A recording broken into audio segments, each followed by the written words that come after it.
Rich customer refused to pay. His party got silent revenge.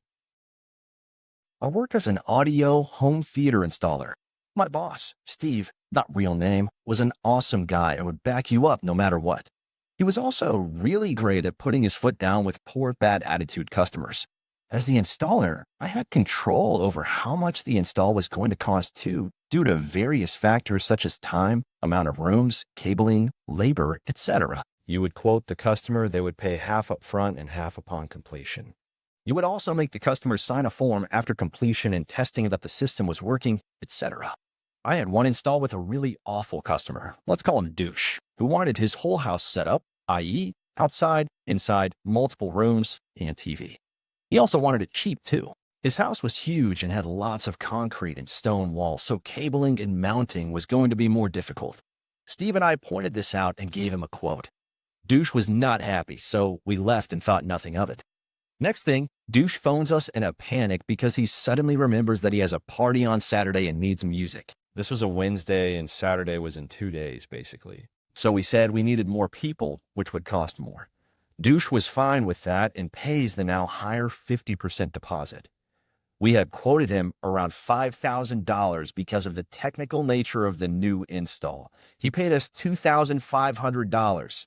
On Thursday, we started the install, and from hour one, it was a shit show. Every speaker placement, speaker mounting point was contested by Douche, to the point where after 6 hours, we had only done 2 rooms out of 6, and still needed to do the patio and outside areas. We were not going to be done in time. I pointed this out to Douche, who said I was a crap installer and uneducated and poor and all sorts of vile shit. He also said I would never be a successful businessman like him because I had no drive. On Friday, Douche realizes this and cuts down the rooms from 6 to 4 and agrees to do the patio area. Again, Douche argues over every placement and how to do the wiring. At the end of Friday, we had set up most of the rooms and had tested the system, which worked perfectly. Douche seemed to be happy, and we went out for a well-earned beer.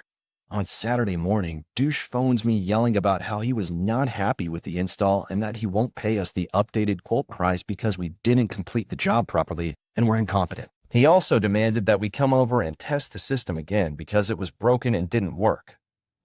I saw red and phoned Steve. Steve was also livid and gave the go-ahead for what I was about to do. So I calmed down and went back to Douche's house.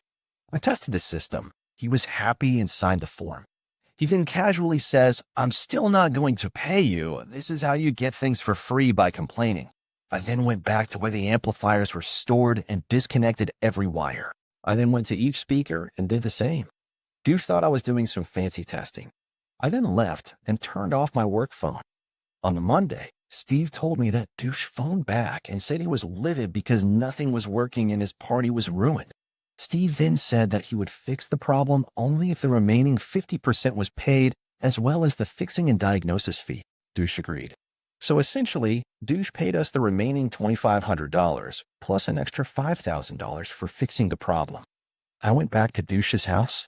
Douche was now apologetic and very polite. I then went back to every speaker and simply plugged everything back in, got paid, and left. One of the more satisfying ways to get revenge. Due to this fiasco, Steve then said that if this ever happens again, just cut the cables and ignore the customer. TLDR, panic at the silent Douche disco. Douche pays double.